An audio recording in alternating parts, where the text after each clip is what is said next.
এখানে অনেক বড় ষড়যন্ত্র আছে, আমি আজকে এটা প্রমাণ করব। প্রত্যেকে প্রতারক, আমি আজকে প্রমাণ সহ দিব। সকল এভিডেন্স আজকে সেই আমরা টাকা নিয়ে ফেরত এসেছি। দিছে, আমি এই ফাইলগুলো আপনাদের কাছে দিয়ে দিব। আজকে তাদের কালো ছায়া আমি আপনাদেরকে দিচ্ছি। আজকে এক প্রেস কনফারেন্সে একজনের আসার কথা ছিল, একজনের ভুক্তভোগীর, তাকে থ্রেট করা হয়েছে যে তুমি যদি আসো তাহলে তোমার অনেক সমস্যা হবে। তারা যে বারিশের চরিত্র হনন করলো, মানহানি করলো, এজন্য তো আমরা আইনি প্রসিডিউরে যাবই। কোটি মানুষের আস্থার ভালোবাসায় 11 বারের মতো দেশের 1 নম্বর রেফ্রিজারেটর ব্র্যান্ড ওয়ালটন। দুইটা আননোন মানুষ কেন উদ্দেশ্য প্রণোদিত ভাবে একটা আরেক মানুষকে, আমার ওয়াইফকে, বারিশা হককে কেন বারবার তারা ক্লেম করলো চুরি করেছে? কনসেপ্ট তো তার না, শুট তো আরেকজনের। তাহলে কেন এই পাবলিক স্ট্যান্ডবাজি করা হয়েছে? এই পাবলিক স্ট্যান্ডবাজি করা হয়েছে, এখানে অনেক বড় ষড়যন্ত্র আছে, আমি আজকে এটা প্রমাণ করব। যারা ওই প্রেস কনফারেন্সে ছিল প্রত্যেকে প্রতারক, প্রত্যেকে প্রতারক, আমি আজকে প্রমাণ সহ দিব। ওরা এই স্টানবাজি করেছে যে ওরা যদি বারিশকে ফ্রেম করতে পারে যে হেলিকপ্টার চুরি করছে, ইন্টারন্যাশনাল একজন ফ্যাশন ডিজাইনার আসছে, তাহলে সে তার কাছ থেকে টাকা নিতে পারবে বিভিন্ন মডেলের কাছ থেকে, যেটা সে 2023 সালেও নিয়েছে। উনি বিভিন্ন দেশের বিভিন্ন জায়গায় বিদেশে শ্যুট করবে, র্যাম্প করাবে, হাঁটাবে, শোতে নিয়ে যাবে, এই বলে 5 থেকে 7 জন মডেলের কাছ থেকে টোটাল 45 লক্ষ টাকা নিয়েছে। যেই টাকা এখন পর্যন্ত উনি ফেরত দেয় নাই, না তাদের বিদেশে নিয়ে গেছে, না শো করছে, না তাকেই করছে। সকল এভিডেন্স আজকে সেই আমরা টাকা নিয়ে ফেরত এসেছি। দিছে। আমরা যখন এই বিষয়টা দেখলো তারা, তখন বিদেশ থেকে আমাদের সাথে 2 জন যোগাযোগ করেছে। এইটা হচ্ছে লোরাটো কোম্পানি, যেটা হচ্ছে রোজা আফরোজের। পুরো নামটা বলতে হবে। এখানে রোজা আফরোজের আছে, আমি ক্লায়েন্টদের নাম বলছি না, আপনাদেরকে আমি সব ডকুমেন্ট দিয়ে দিব। আমি শুধু তাদের প্রাইভেসির স্বার্থে নামগুলো বলছি না। এই হচ্ছে এগ্রিমেন্ট 2023 সালের 22 জুন, যে এক মডেলকে উনি আমেরিকায় নিয়ে যাবে, শ্যুট করাবে, এই কারণে 5,35,000 টাকা সে নিছে। নেয়ার পরে সেই মডেলকে সে আমেরিকায়ও নিতে পারে নাই, টাকাও ফেরত দেয় নাই।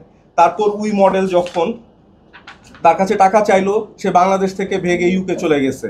চলে যাওয়ার পরে সেই মডেল উত্তরা পশ্চিম থানায় একটা অভিযোগ করেন। অভিযোগ করার পরপরই এই মহিলা সব রকম যোগাযোগ বন্ধ করে দেয়। বন্ধ করে দেওয়ার পরে এই টাকা উদ্ধার করা যায় না। 2024 সালে যখন রোজা আফরোজ আবার আসে বাংলাদেশে আসার পরে সেই ভুক্তভোগী আবার পুলিশের মাধ্যমে তাকে ধরে এবং অঙ্গীকার দেওয়ায় সে যাতে তার টাকা ফেরত দেয়। এই টাকা 2024 সালে দিয়ে দেওয়ার কথা ছিল।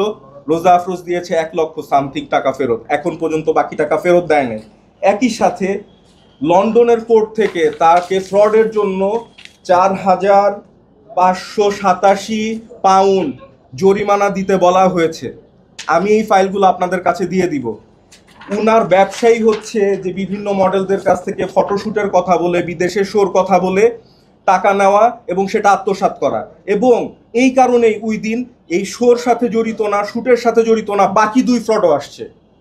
এরা শুধু পাবলিক স্টানবাজি দিয়েছে। তারা তো বলেছিল আমাদের বিরুদ্ধে আইনি করবে, অভিযোগ দিবে, কোথায় সেটা আমরা অপেক্ষা করেছিলাম। আজকে তাদের কালো ছায়া আমি আপনাদেরকে দিচ্ছি। মজার বিষয় বলছি, যে লোরাটো কোম্পানি বলছেন, আপনি দেখেন এই কোম্পানিকে 2023 সালে ইউকে ব্যান করে দিছে, বিকজ তারা ফ্রড। এই যে দেখেন 2022 সালে এই কোম্পানিকে সিজ করা হয়েছে, 2023 সালে এই কোম্পানিকে ডিসলভ করে দিচ্ছে, বিকজ এই কোম্পানি আসলে এক্সিস্টই করে না ইউকেতে এখন আর। কিন্তু তারা এখনো বাংলাদেশে লোরাটো কোম্পানির শো হবে, এই হবে, সেই বলে প্রলোভন দেখাচ্ছে, টাকা নিচ্ছে, এবং অনেকে ভয়ে আপনার কাছে মানে টাকা ফেরত তো চাইতেই পারতেছে না। বরং আজকে এক প্রেস কনফারেন্সে একজনের আসার কথা ছিল, একজনের ভুক্তভোগীর, তাকে থ্রেট করা হয়েছে যে তুমি যদি আসো তাহলে তোমার অনেক সমস্যা হবে। এই জন্য সেই প্রেস কনফারেন্সে আসে নাই। আমরা এতক্ষণ যাবত ওয়েট করেছি। সে বলছে ভাইয়া আমি খুব ভয় পাচ্ছি, আমি আসতে পারবো না। তবে তার ফাইল সে আমাকে পাঠিয়ে দিয়েছে। ইউকে থেকে আমাদের কাছে সব এভিডেন্স এগুলো সব ইউকে থেকে এসেছে। এটা যেখান থেকে এসেছে, আমি ইউকেতে 1.5 মাস আগে যখন গিয়েছিলাম একটা ব্যবসায়িক কাজে, তখন ইউকে কমিউনিটিতে আমার যোগাযোগ হয়, বাঙালি কমিউনিটিতে। এবং যেই বাড়িওয়ালার কাছে এই লেটারটা আসছে, সেই বাড়িওয়ালাই আমাকে সব পাঠিয়েছে, ইউকের সকল কিছু সে পাঠিয়েছে। এবং আরেকজন তো বাংলাদেশী, তাকেও আমি কিন্তু এই কাগজগুলো এখানে ফাইল করা আছে, আপনারা দেখে নেবেন। আমি শুধু জনস্বার্থে এটা বলতে চাই যে প্রথমত তারা যে বারিশের চরিত্র হনন করলো, মানহানি করলো, এজন্য তো আমরা আইনি প্রসিডিউরে যাবই। দ্বিতীয়ত হচ্ছে এই যে তারা মিডিয়া অঙ্গনকে কলঙ্কিত করছে ফ্রডগিরি করে, তাদের জন্য কর্তৃপক্ষকে দৃষ্টি আকর্ষণ করছি, এই ফ্রড যেন বাংলাদেশ থেকে পালাতে না পারে, তাকে যেন আইনের আওতায় নেওয়া হয় এবং যত জনের কাছ থেকে সে টাকা নিয়েছে সেই টাকা যেন ফেরত দেওয়া হয়।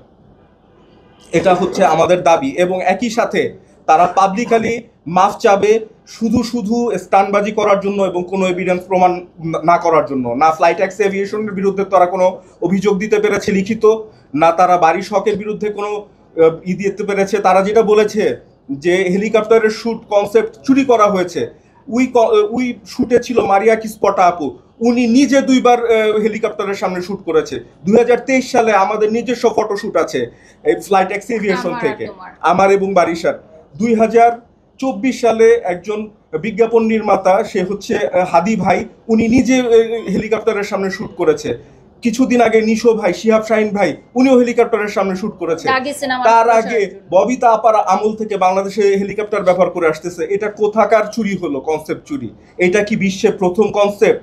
যে কেউ যা কিছু বলে ফেলবে, যে কোনো অভিযোগ দিয়ে দিবে, এইটা তো আর মানা যাচ্ছে না। আমাদের সোশ্যাল মিডিয়া নষ্ট করে ফেলতেছে বাজে বাজে কথা বলে। এই ধরনের নারীদের ধিক্কার জানাই আমি। এ তো শুধু একজনকে অপমান করতেছে না, পুরা নারী জাতিকে এরা অপমান করতেছে, বডি শেমিং করতেছে, যা ইচ্ছা তা বলতেছে। এগুলো কি? এগুলোর প্রতিকার চাই আমরা এবং আইনি পদক্ষেপ আমরা নিব। কোটি মানুষের আস্থার ভালোবাসায় 11 বারের মতো দেশের 1 নম্বর রেফ্রিজারেটর ব্র্যান্ড ওয়ালটন।